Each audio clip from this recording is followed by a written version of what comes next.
Kentucky Fried Chicken, KFC, yang dikenal dengan slogan "Jagonya Ayam", kini menghadapi tantangan terberat dalam sejarah bisnisnya di Indonesia. PT Fast Food Indonesia Tbk, Fast, pemegang lisensi KFC, mencatat kerugian signifikan hingga ratusan miliar rupiah di kuartal ketiga 2024. Krisis ini tidak hanya mengguncang reputasi merek yang lekat di hati masyarakat, tetapi juga berdampak besar pada operasional perusahaan.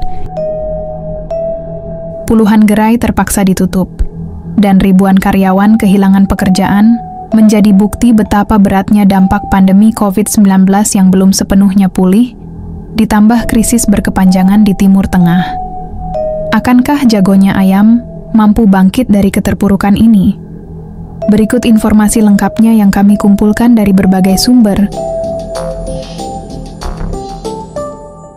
PT Fast Food Indonesia Tbk, Fast, pemegang lisensi Kentucky Fried Chicken, KFC, di Indonesia, mencatat kerugian sebesar 558 miliar rupiah hingga kuartal ketiga 2024. Manajemen menyatakan bahwa lambatnya pemulihan pasca pandemi COVID-19 serta krisis berkepanjangan di Timur Tengah menjadi penyebab utama kondisi ini. Kerugian KFC itu tertuang dalam laporan keuangan kuartal 3 2024 PT Fast Food Indonesia. Emiten berkode Fast ini merupakan perusahaan yang menaungi jaringan restoran waralaba KFC Indonesia. Kerugian Fast meningkat signifikan dibandingkan periode yang sama tahun lalu, di mana kerugian tercatat sebesar 152 miliar rupiah. Selain itu, kondisi keuangan perusahaan menunjukkan total liabilitas lancar konsolidasi Fast, melebihi total aset lancarnya hingga 1,23 triliun rupiah per 30 September 2024 dibandingkan aset lancar 1,2 triliun rupiah pada akhir 2023.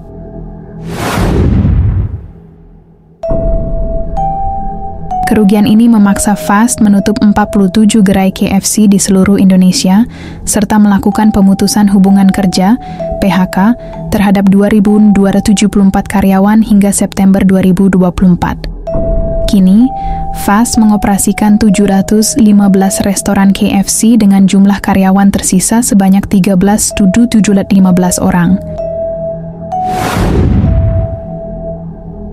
Mayoritas saham Fast, sekitar 80%, dimiliki oleh PT Gelael Pratama, 43,84%, dari Gelael Group dan PT Megah Era Raharja, 3,4%, dari Salim Group. Sisanya, 20%, dipegang oleh masyarakat umum dan koperasi karyawan.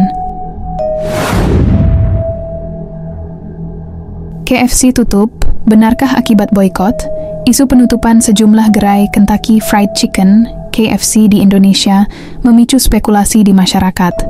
Salah satu klaim yang mencuat adalah bahwa kerugian KFC disebabkan oleh aksi boykot. Namun, apakah ini benar adanya? Sementara McDonald's dan Starbucks tetap beroperasi tanpa laporan kerugian serupa, KFC menghadapi tantangan besar dengan penutupan gerai dan pemutusan hubungan kerja ribuan karyawan. Meski demikian, penyebab utama bisa jadi lebih kompleks. Persaingan dari usaha ayam goreng skala kecil yang menjamur, daya beli masyarakat yang menurun, hingga pola konsumsi yang berubah drastis akibat pengaruh digitalisasi mungkin turut menjadi faktor.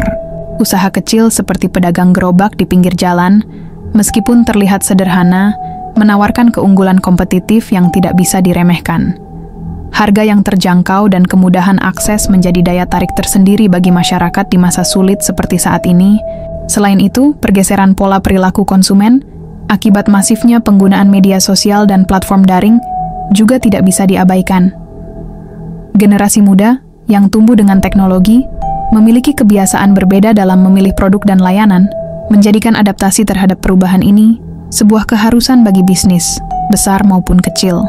Seiring waktu, hanya mereka yang peka terhadap perubahan pasar dan cepat berinovasi yang mampu bertahan.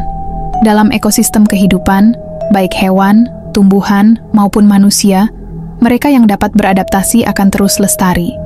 Begitu pula dalam dunia bisnis, langkah-langkah efisiensi yang dilakukan PT Fast Food Indonesia menjadi cerminan tantangan berat yang dihadapi industri makanan cepat saji di tengah tekanan ekonomi global.